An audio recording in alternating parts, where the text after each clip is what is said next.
This is attempt two, the weekly Q&A. And a little later than normal, we just had a big beach day. I hope the audio is working, but I never quite know unless you guys let me know. So let's get into it. Mariana says, anyone with a paid ads team, social and search, what procedures do you use or have implemented to make sure ads are set up correctly before they go live? Do you have more than one ad specialist per account? Firstly, making sure stuff is done right comes down to processes and procedures and standard operating procedures and checklists. So when you're setting that up for ads and social, like for example, like when I have my Facebook ads, people, one of the things I'm real anal about is making sure they uncheck audience network. I just don't run ads on the audience network.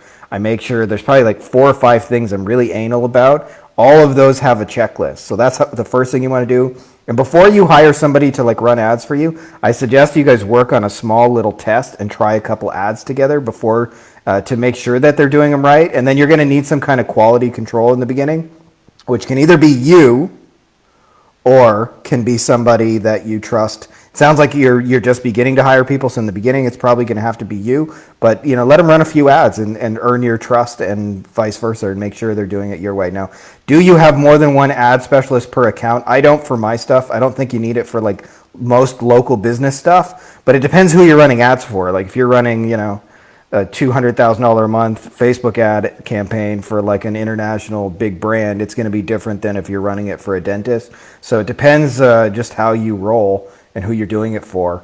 But in general, you probably don't need multiple ad people per account, other than like one quality control person to check in the beginning. Kaizen. I got a client. She needs to do SEO for her new website. Her website's totally new. I need to start work on that. I don't have practical experience in SEO. I only have theoretical knowledge, so please help me out. Where do I start and any steps I need to follow? So Kaizen, if you've ever done SEO before, I suggest you don't misrepresent that to a client.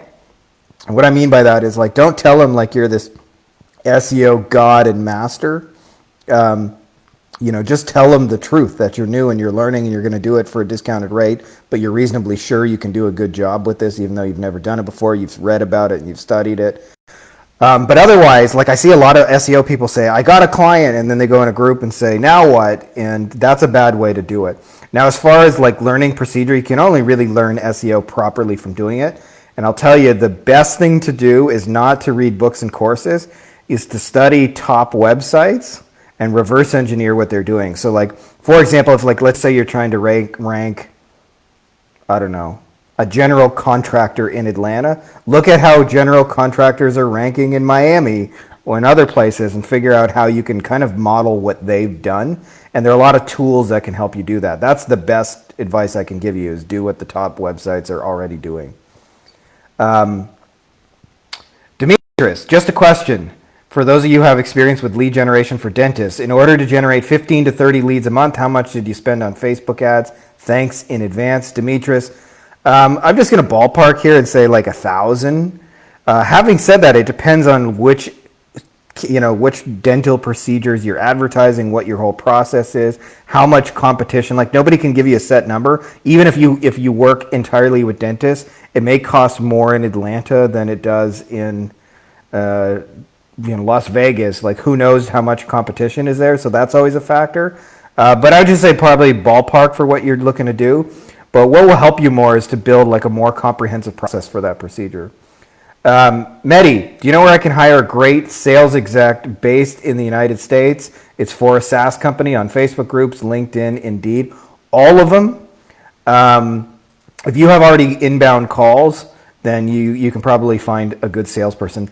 Having said that, like most salespeople good salespeople don't want to work for companies where they have to generate their own leads and chase people and like cold outreach and things like that. They like just pre-scheduled phone calls. So if you're getting pre-scheduled phone calls, just post that. I got pre-scheduled phone calls in this niche, looking for somebody who has experience closing, and usually just like anything else, give them a couple phone calls, see how it goes. Usually 5 to 10 is a good start.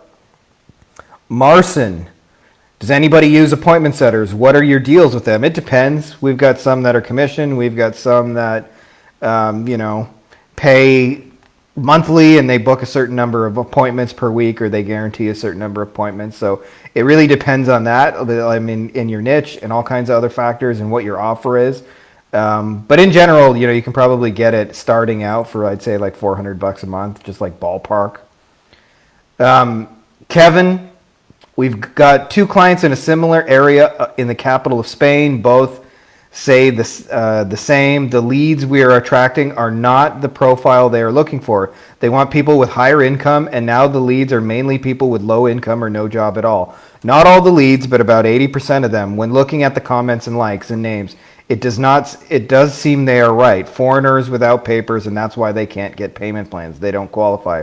We're running a free consult at the moment for implants. Any suggestions? Kevin, it sounds like in your case, like if I had to bet money where the issue is, like wrong people showing up, it sounds like in your case, like you're running an ad to broke people. Like I've said it before, if I run an ad in,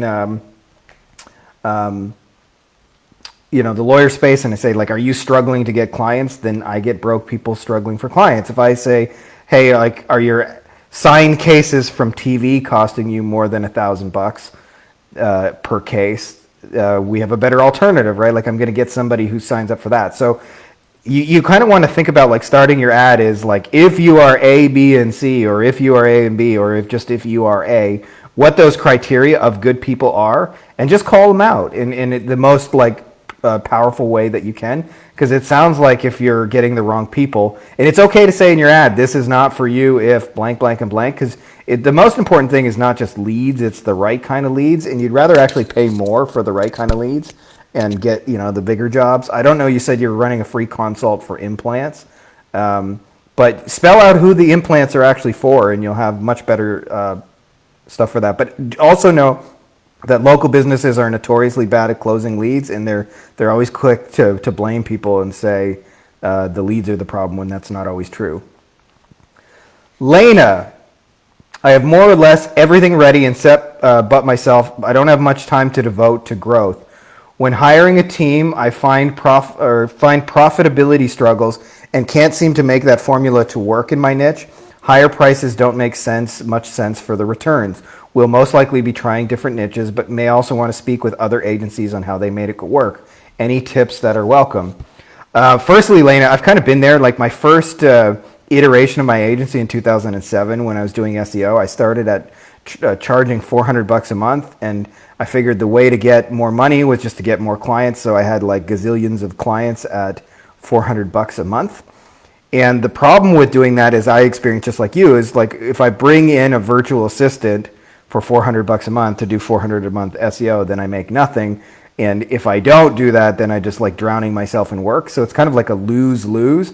So there are some ways around it. One of those ways, and obviously this depends on your niche, and I'm kind of answering this a little bit, not just for you, but for other people who are in the same situation.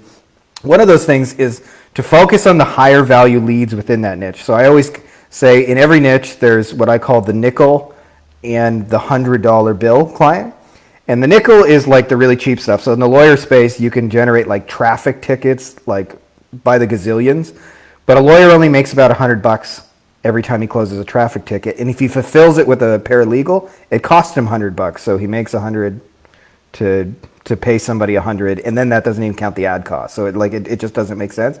But I'm doing stuff right now with like motorcycle cases, and they average between $25,000 and $80,000. That gives us a lot of room to be wrong. It also gives us room to justify higher fees, right? Like when I bring them a case and it's worth $80,000, then I can charge a lot higher fee in doing that, which they don't necessarily experience when I generate like a high volume of traffic tickets. So one of the things is, don't treat all the leads in your niche like they're equal. Start figuring out how you can bring them higher value stuff. Now, another thing that can help is one of the things these businesses really struggle with is twofold: is retaining the leads that you actually generate, and two is multiplying them.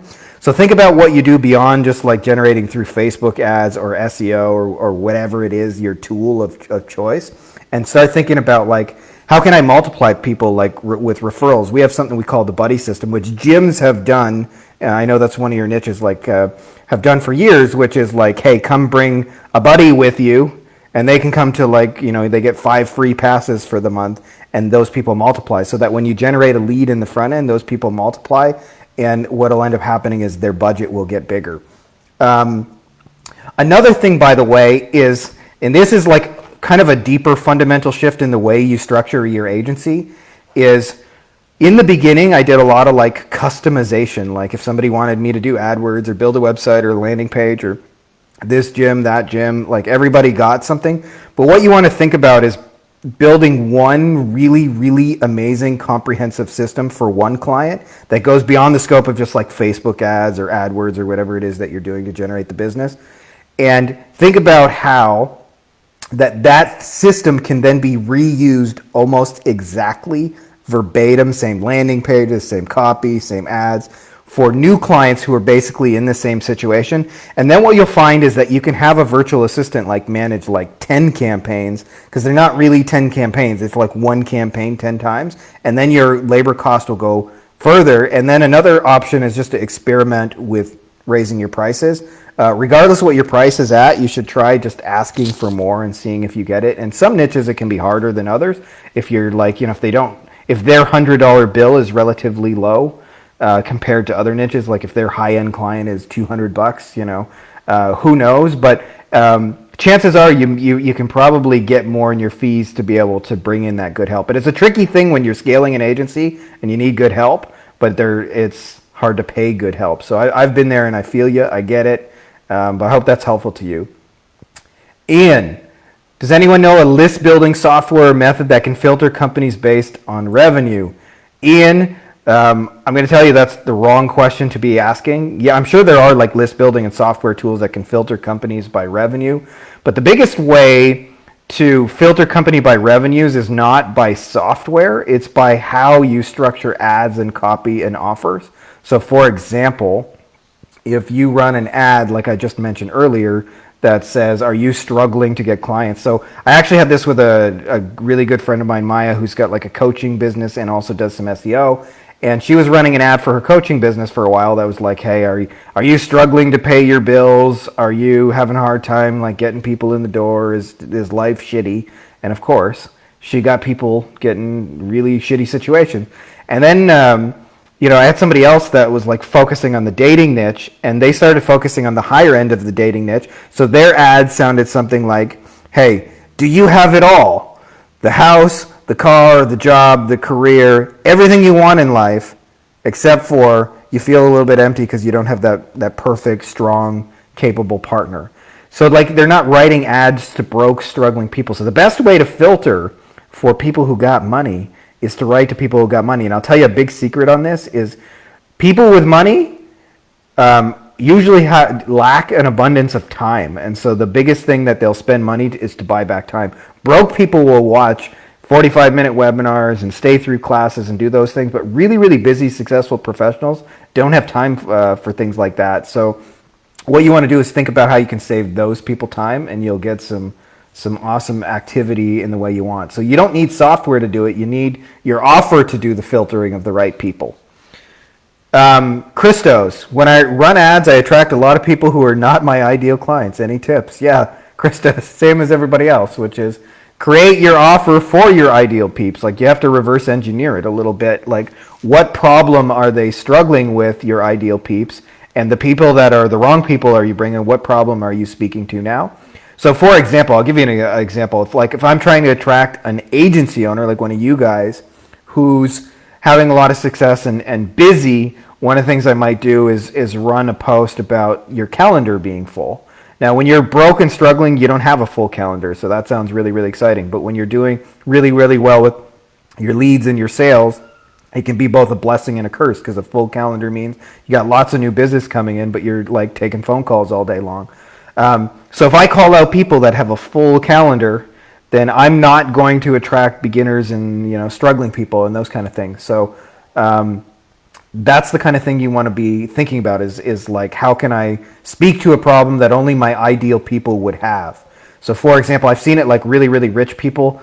When you're an accredited investor, there's some kind of designation, and I forget the code, but let's just say it's ABC. Did you have to pay ABC tax this year, right? Anybody who's broke is going to say, what the hell is the ABC tax? But anybody who's wealthy is going to be like, yes, me, right? So that's how you do it, is you filter by the nature of the challenges that your people are dealing with. Kosi, I need to get a project management tool. So far, I'm hesitating between ClickUp, Trello, and Favro. Which one would you pick and why? Kosi, just personal, we use Asana in my agency. I know it's probably not the best tool. I've actually heard the most positive of the bunch of ClickUp. We got a couple of mastermind members that swear by ClickUp, so I don't have any personal experience with it, but it seems like really, really cool and easy to use. But more important than project management software is like to get it organized here first and on paper first, because all you're doing with your project management software is an extension of that. And so what I would suggest is figure out what are the important procedures and processes and organize that, and then use the project management to support it. But I'm less of the opinion that the software is going to make or break it, and more of the opinion that your actual processes themselves that you follow are going to make a big deal of difference. Having said that, let's suggest ClickUp. Peter, guys, I need your opinion and advice. What would you use for bringing more sales to a restaurant? Facebook Messenger bots or SMS text messaging software? I have heard of a mobile wallet as well. See Messenger Marketing Experts on Facebook group. Which method would you use and why? Thanks much, Peter. I'm going to tell you, Peter, I'm going to give you a twofold answer. But first, I want to tell you something that the thing that restaurants struggle with more than their front end is their back end. And I experienced this. I wrote about it in the book. My last girlfriend just loved Groupon. And so that meant we for years tried all these new restaurants. I think it went to between 50 and 100 new restaurants that all offered a Groupon. And there was not one of the restaurants that I went to more than 3 times. I would say about 90% of them I went to only once. And the thing about it was there wasn't a single restaurant that did anything about it. They didn't say, here's a coupon for the next visit. They didn't need Groupon to do that. They didn't say, here's our list, come join our email list. They didn't say, hey, we got this text thing. They didn't say, come join our Facebook page where we release our daily specials. And so none of them were building a list that we ever went to. And so they could have had an infinite amount of new people through the door, but because they lack the ability to capture those people and turn them into repeat business and do that in any sort of systematized way, that no amount of Facebook ads or messenger bots or SMS could fix any of that. So I would suggest you fix that before you fix the new problem. They think they need new, but they do not need new. Having said that, they're probably not going to hire you if there isn't at least some component of new.